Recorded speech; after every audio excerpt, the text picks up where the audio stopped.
ask you something.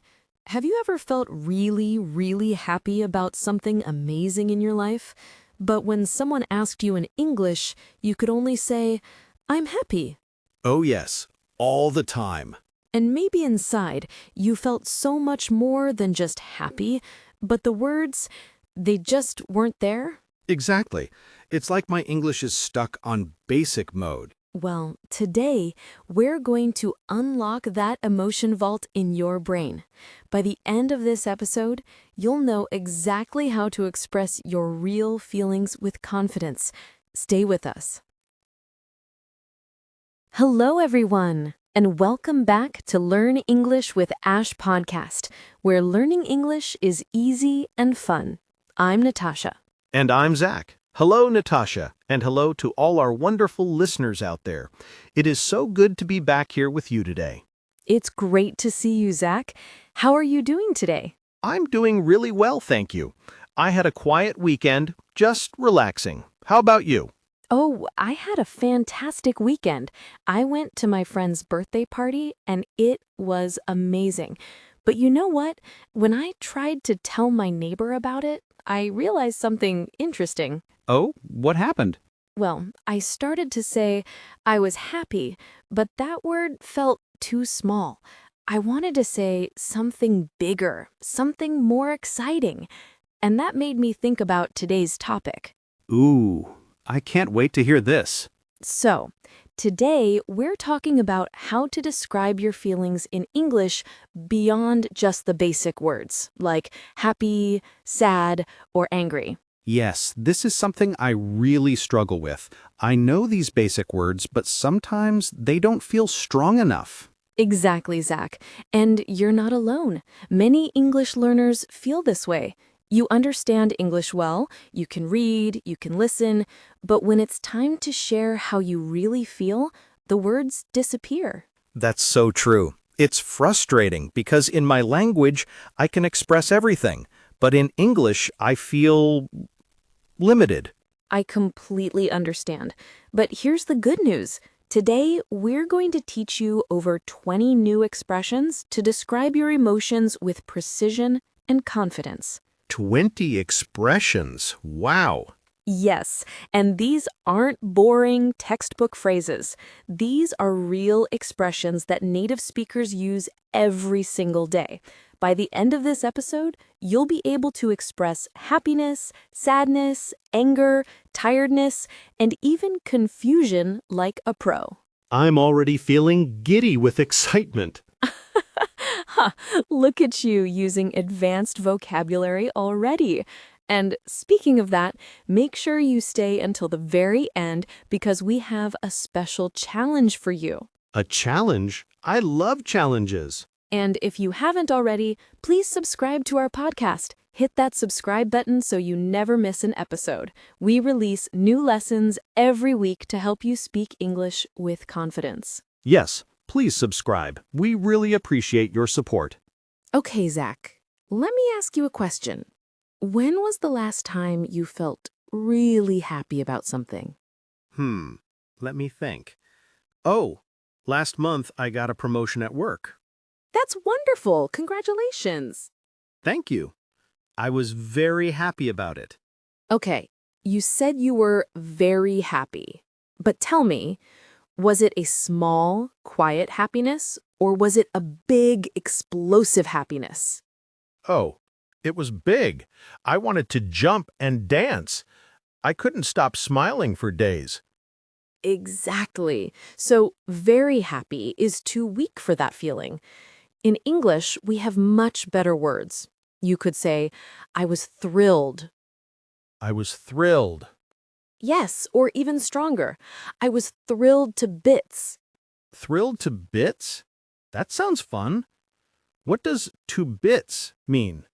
To bits is an intensifier. It means completely, totally. So thrilled to bits means extremely, extremely happy and excited. Oh, I see. So I could say, I was thrilled to bits when I got my promotion. Perfect. You could also say, I was on cloud nine. On cloud nine? Like in the sky? Yes, it's an idiom. Imagine you're floating on a cloud high up in the sky with no problems or worries. That's the feeling. Oh, I love that. So, after my promotion, I was on cloud nine for a whole week. Exactly. Now you're speaking like a native speaker. Do you see how these phrases paint a much clearer picture than just very happy? Yes, it's like the difference between black and white and full color. That's a perfect metaphor, Zach. Basic words are black and white, but these new expressions bring full color to your English. Let me give you a metaphor to help you remember this concept.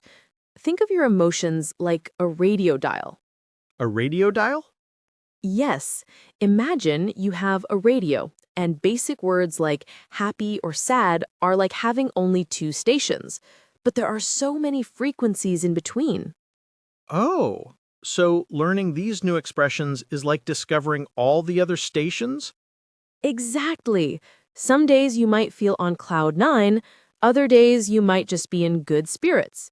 Those are different frequencies of happiness. Hmm. So it's not just about knowing more words, it's about choosing the right frequency for the exact feeling. Yes, that's exactly it. And here's why this matters in real life. Imagine you are talking to your boss at work, and you want to express that you're upset about something. Okay, I'm listening. If you say, I'm very angry, that might sound too aggressive, but if you say, I'm feeling a bit prickly today, that's softer and more professional. Oh, so these words can help me control how strong my message is. Exactly.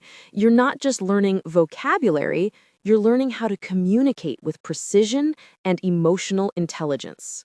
This is so useful. Now, let me explain why using specific emotional words is so powerful for your brain and your English learning.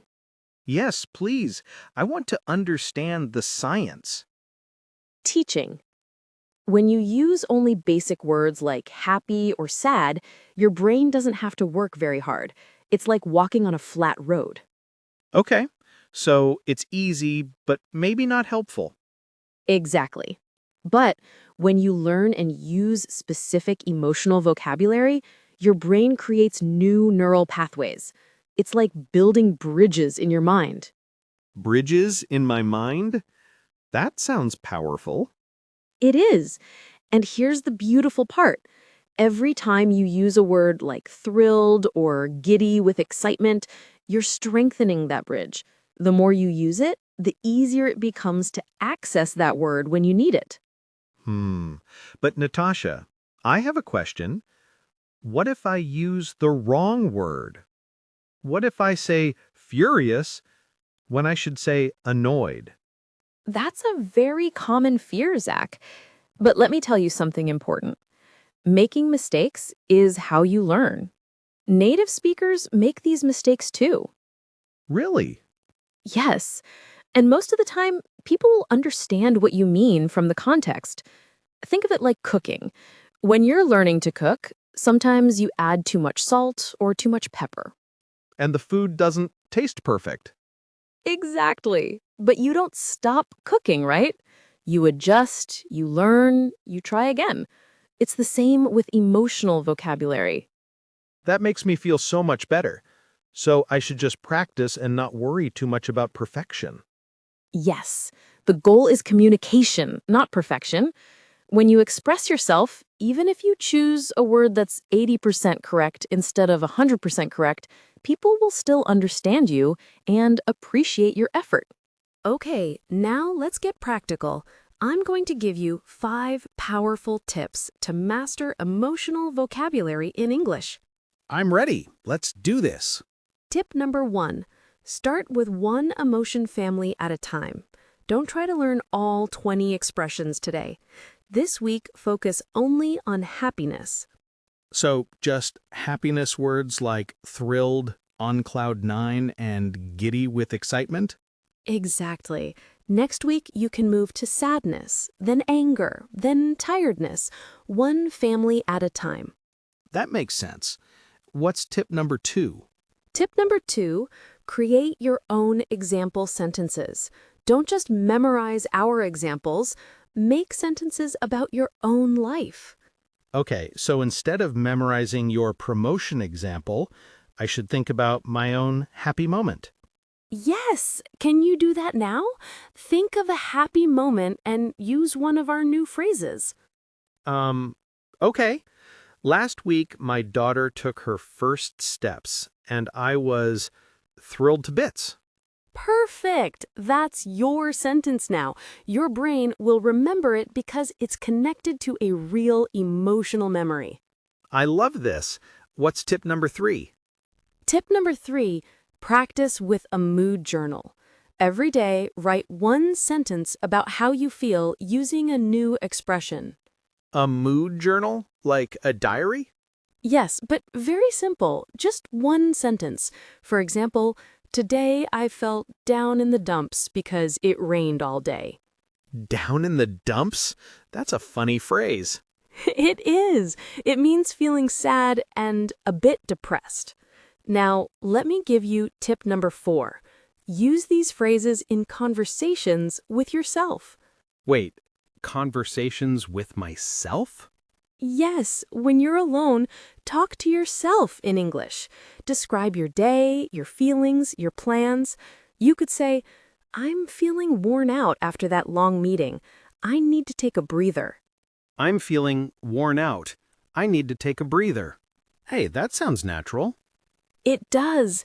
And here's tip number 5. Watch movies or TV shows and listen for these emotional expressions. Oh, I love watching TV, so I should listen for phrases like on cloud nine or feeling blue? Exactly. When you hear them, pause and repeat. Try to copy the emotion in the actor's voice. Like this? I'm absolutely furious. Yes, perfect. Let's practice a few more together. I'll describe a situation, and you choose the best emotional phrase. Ready? Ready. Okay, imagine you worked 12 hours yesterday, and today you can barely keep your eyes open. How do you feel? I'm dead tired? Perfect. Okay, next one. Your friend canceled your plans at the last minute and now you're annoyed. What do you say? I'm feeling prickly? Good. Or you could say, I'm a bit bent out of shape about it. Bent out of shape. Got it. You know, Zach, I want to share a quick story with you. I have a student named Maria, and when she first came to my class, she had exactly the same struggle you described earlier. Really? What happened to her? Maria could read English, write English, understand movies and podcasts, but when someone asked her, "How are you?" she could only say, "I'm fine," or "I'm good," even when she felt terrible. Oh, I know that feeling. It's like being trapped in your own head. Exactly. One day she told me, "Natasha, I feel like a robot. I have so many emotions inside, but my English mouth can't express them." That's really sad. I feel the same way sometimes too. I understand, but here's what happened next. Maria started practicing emotional vocabulary just like we're teaching you today. She learned one new phrase every day. And did it help? It transformed her.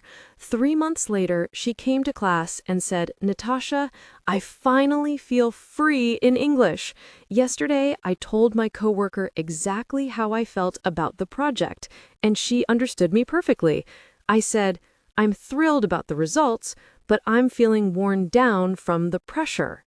Wow, she used 2 different emotions in one sentence. Yes, and that's what I want for all of you listening today. You deserve to express yourself fully. You deserve to be heard and understood. Your emotions are valid, and your English can express them. That's such a powerful message, Natasha. Thank you for sharing that story. You're welcome. And I want everyone listening to know you are not alone in the struggle. Thousands of learners feel the same way, and you're all taking brave steps forward by being here today. Okay, Zach, let's do a quick review of everything we learned today. We talked about moving beyond basic emotional words and learning over 20 new expressions. Yes, we learned about different levels of happiness like thrilled, thrilled to bits, on cloud nine, and giddy with excitement. Perfect. And we talked about sadness too. Can you remember some of those phrases? Yes, feeling blue, down in the dumps, and having a heavy heart. Excellent memory. We also covered anger words like prickly, furious, bent out of shape, and about to explode. Continuing, and for tiredness, we learned worn out, worn down, dead tired, and fed up. Yes, and don't forget our 5 practical tips. Focus on one emotion family at a time, create your own example sentences, keep a mood journal, practice with yourself, and watch for these phrases in movies. These tips are so actionable. I'm going to start my mood journal tonight. That's wonderful. And remember, learning emotional vocabulary is like tuning a radio. You're discovering all the frequencies between happy and sad. And building bridges in my brain. Exactly. Now, before we go, we have a challenge for everyone listening. Today, practice using just one new emotional phrase. Yes, choose one phrase that resonates with you and use it in a real conversation or write it in your journal. And if you enjoyed this episode, please subscribe to our podcast. We release new lessons every week to help you speak English with confidence and fluency. Yes, please hit that subscribe button. We have so many more amazing episodes coming up. Also, leave us a comment or message telling us which emotional phrase was your favorite from today's lesson. We love hearing from you. Yes, tell us, are you going to use on cloud nine or feeling blue or maybe thrilled to bits? Remember, understanding English is a wonderful skill, but expressing your true feelings is the bridge to real connection. Don't be afraid to use these new phrases. Your emotions are beautiful, and your English can express them. Thank you so much for joining us today, everyone. Keep practicing, keep learning, and most importantly, keep expressing yourself. Until next time, happy learning. Bye-bye. Bye for now. See you in the next episode.